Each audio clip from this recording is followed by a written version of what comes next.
23 तारीख को जब दंगे हुए थे, स्टार्ट हुए थे, तो मेरी दुकान पर और चिकन रेस्टोरेंट था मेरा। तो 23 तारीख को तकरीबन 8 बजे मैंने देखा कि मेरी दुकान से 200 मीटर आगे 200-250 लोग जय श्री राम और दिल्ली पुलिस जिंदाबाद और मोहन सिंह बिष्ट जिंदाबाद के नारे लगा रहे थे।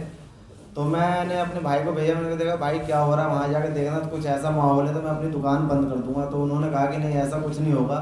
मेरे मकान मालिक ने भी कहा कि ऐसा कुछ नहीं होगा, तुम दुकान खोल कर रखो।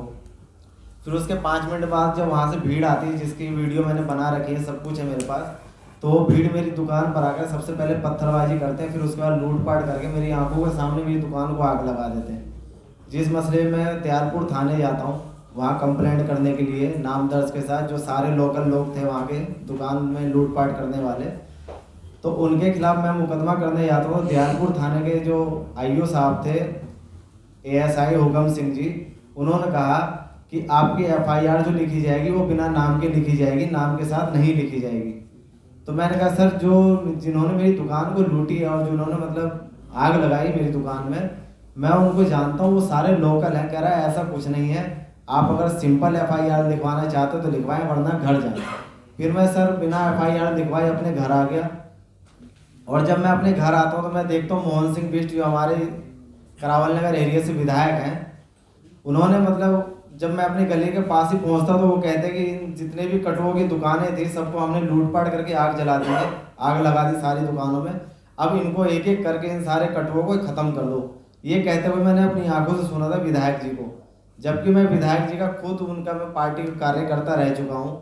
अपने घर में मैंने उनके खुद ऑफिस बना रखे हैं, तो उन्होंने मेरे साथ ऐसा करा। जब मैं दयालपुर थाने में, वो दयालपुर थाने का आईओ मेरे घर पे आते रात में 2:30 बजे कि आपकी अब दुकान जली थी, आपकी एफआईआर लिखी जाएगी, आप दयालपुर थाने हैं। तो मैं 2:30 बजे थाने गया।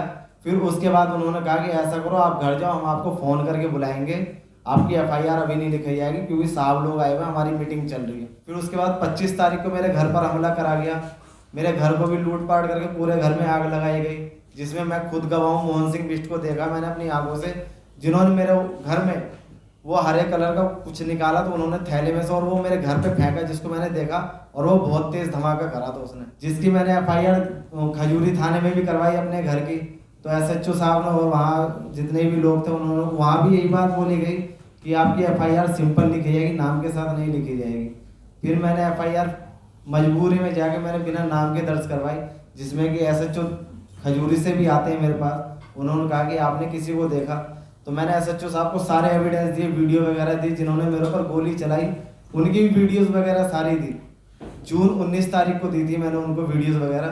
तो कह रहे थे कि आप इन लोगों को जानते, मैंने कहा सर सारे लोकल, ये दुकान गली के बाहर ही दुकान लगा रखी इन लोगों ने, आप देखें, मैं आपको सबके चेहरे दिखा दूंगा जिन जिन ने गोली चलाई मेरे ऊपर, और मैं सबको जानता हूँ, सारे लोकल हैं।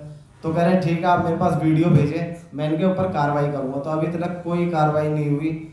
और जब मैंने कंप्लेंट लगाई है, मतलब मानवाधिकार और आयोग कई जगह मैंने कंप्लेंट लगाई थी, तो दयालपुर थाने से आईओ साहब का, इंस्पेक्टर साहब का फ़ोन आता है मेरे पास, हुकम सिंह जी का, कि आपने कंप्लेंट लगाई। मैंने कहा जी सर कंप्लेंट लगाई, तो क्या चाहते हैं आप? मैंने कहा सर जिन लोगों ने मेरे घर में और दुकान में आग लगाई, मैं उनके खिलाफ कार्रवाई चाहता हूँ, तो आप मेरे को इंसाफ दिलाएं। तो उनका यही रवैया था, कहना है मतलब कि आप इतने दिनों बाद कैसे जगह, इससे पहले क्यों नहीं करा? मैंने कहा सर मैं थाने गया था, कंप्लेंट लिखवाई थी मैंने उन लोगों के नाम भी देने चाहे जिन लोगों ने मेरे घर में और दुकान में आगे लगाई, लेकिन आपके आईओ साहब ने कुछ भी नहीं लिखा, मेरे बयान ही नहीं लिए, उन्होंने अपनी तरफ से सारी एफआईआर बना दी। तो कह रहा कि ठीक है, इतना करके मैंने सारी रिकॉर्डिंग उनकी कर दी, उन्होंने क्या बोला, सारे वीडियो मैंने उनको दुकान के दिए, लेकिन सर अभी तक कुछ भी इंसाफ नहीं मिला। हमें पता चला कि हम लोग अब केस करेंगे तो हमारा केस कौन लड़ेगा, क्योंकि हमारे पास तो कुछ बचा ही नहीं है। तो फिर हमें किसी ने बताया कि प्राचा साहब फ्री ऑफ कॉस्ट केस लड़ रहे हैं आप गरीबों का। तो हम लोग किसी तरह प्राचा साहब से मिले, तो उन्होंने कहा कि ठीक है हम लोग आपको इंसाफ दिलाएंगे। तो हमने वहाँ से कंप्लेंट करवाई, जिसमें मेरे चाचा जी हैं महबूब आलम साहब, उनको अभी पिछले हफ्ते पुलिस ने झूठे केस में उनको मंडोली जेल में बंद कर दिया, और उनको इतना टॉर्चर करा गया, उन्होंने मतलब मजबूरी में आके इतना मारा पीटा गया उनको कि आप केस वापस ले लो, नहीं तो आपके साथ और टॉर्चर किया जाएगा, आपकी फैमिली को बंद कर दिया जाएगा। और मेरे ऊपर भी बहुत दबाव आया गया, जिसकी वीडियो मैंने बनाई है। महबूब साहब के ऊपर इतना टॉर्चर करा गया, महबूब साहब साहब खुद दूसरे अगेंस्ट की पार्टी, दूसरी पार्टी को मेरे घर पर लेके आ रहे हैं। कर्मपाल हैं जिसमें, और विधायक जी के जो मेन कार्यकर्ता हैं, उन सबको मेरे घर लेकर आते हैं कि आप ये केस वापस ले लो, और ये बोलो कि महमूद प्राचा जी ने आपका केस जो है झूठा करवाया है। इन सबको वापस लेके आपको जितना पैसा चाहिए हम पैसा देने के लिए तैयार हैं। तो क्या क्या महमूद प्राचा के खिलाफ कंप्लेन करने के लिए आपसे भी कहा गया है? जी नहीं सर, मेरे से ये कहा गया कि आप महमूद प्राचा के खिलाफ कंप्लेंट करो कि इन्होंने मेरी एफआईआर गलत, मतलब जो भी दिया है सब गलत है, आप इनके खिलाफ मुकदमा करवाएं, हम आपको जो भी मुआवजा होगा हम आपको मुआवजा देंगे दुकान का और घर का।